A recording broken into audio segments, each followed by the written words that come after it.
this year than last year? Well, we had a smaller team last year, and this year we've recruited a lot more people. So we basically split the teams up and try out for JV and varsity. And what can you move? It's all just the guard. It's not with the band. You're not marching with the band. It's a whole separate entity, and you are competing in states, which we will be doing in March, and it's all just the guard, no band. All right, well, if you have any questions, look into it. Back to you guys in the studio. Welcome back, kids, to the second semester of school. We had our second cohort challenge for the second quarter, which was for overall attendance percentage. Here with the winner, the freshmen. So they will be having a party Thursday afternoon. And just want to let you know for the third quarter, it will be overall referrals. So let's see who can behave the best and have the least amount of referrals for the third quarter. So congratulations, and look forward to seeing the freshmen out Thursday afternoon. So Savannah, what's the weather looking like today?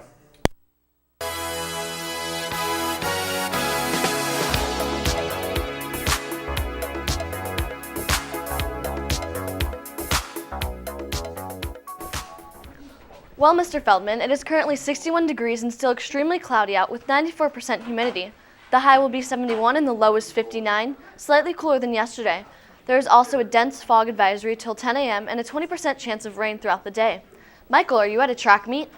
No, Savannah, this is not a track meet. I'm out here on the track with the ROTC. Sir, what is your name and what are you doing? Edwin Gavoni, and we're lunging. We're lunging. All right, how far are we lunging? Till we get to the yellow line. The yellow line. And what do we do after we're done lunging? We're supposed to skip. Skipping. All right, I'm feeling the burn. How about you? Yeah. Yeah? All right, let's do some skipping. Whew. It's a nice way to loosen up. All right, guys. I'm feeling the burn out here this morning. Back to you guys in the studio. For more than a week, wave after wave of Arctic air has poured southward from Canada into the Midwest, deep south and northeast, keeping residents of those regions bundled up. And one last wave of cold air, the coldest of the season for at least 20 metropolitan areas, will grip some of these same locations to start the week off.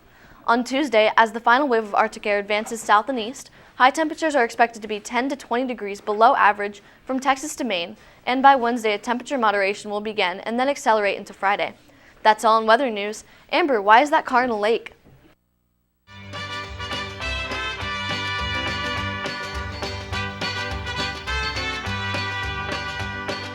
Love is a burn. Today in local news, investigators are trying to determine why a vehicle went into a lake overnight in St. Petersburg. Locals witnessed the black Jaguar going into Harshaw Lake about 6:30 p.m. Divers were able to locate the vehicle and have it towed from the water, but no one was found inside. St. Petersburg police spokesperson Yolanda Fernandez said there's a chance someone ditched the car or that someone is still in the lake. But at this point, all they can continue to do is look. That's all in local news. Carson, I hear there's a lot going on campus. Well, Amber, yes. And for starters, there is an art club meeting after school in room 333, and winter guard rehearsal after school for JV and later varsity at the courts by the band room.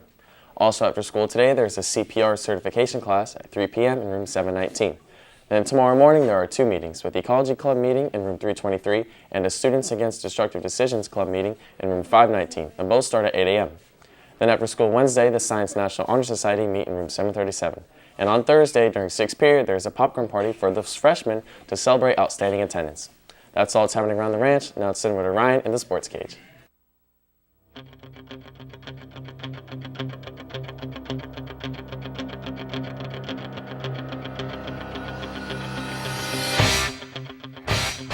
What's up, Mustangs? Ryan Garcia here in the Sports Cage. Last night was the national championship game for college football. It was a good matchup with Oregon coming off a big win destroying Florida State and Ohio State beating Alabama last weekend. Oregon started off quick scoring first, but after that, Ohio State played hard. And with 4 turnovers in the game, Ohio State was still able to hold on and dominate the fourth quarter, scoring 2 touchdowns. With a final score of 42-20, Ohio State is the national champions. Eskel Elliott was definitely a top performer in this game, having 246 yards and 4 touchdowns on just 36 carries. And in Mustang sports, the boys soccer team beat Land O'Lakes 3-2 yesterday, and they will play River Ridge tomorrow at home with the game starting at 7 o'clock. And in big news, like I said yesterday, the cheer team won the Best of Pasco cheer competition last weekend. Our girls put on a show beating everybody. The girls won in the all-girl division, but it didn't stop there. They also beat all co-ed teams, which earned them all conference champions. The JV girls also won their entire division. Now the varsity team goes to regionals this weekend and states 2 weeks after. In other news, the boys basketball team travels to Springstead to take them on in a district game tonight, and the girls basketball team travels to Dixie Hollis to take them on. And lastly, today there is a boys weightlifting meeting right after school in the weight room. That's all from me, Sports Cage. Amber, what's new around our nation?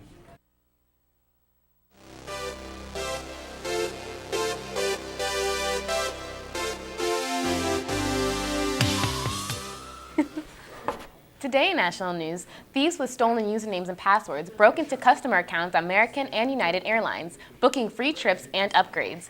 United Airlines notified their customers and said they would restore miles to anyone who had them stolen. While American Airlines had about 10,000 different accounts that were affected, they decided to freeze those accounts and have customers set up new ones.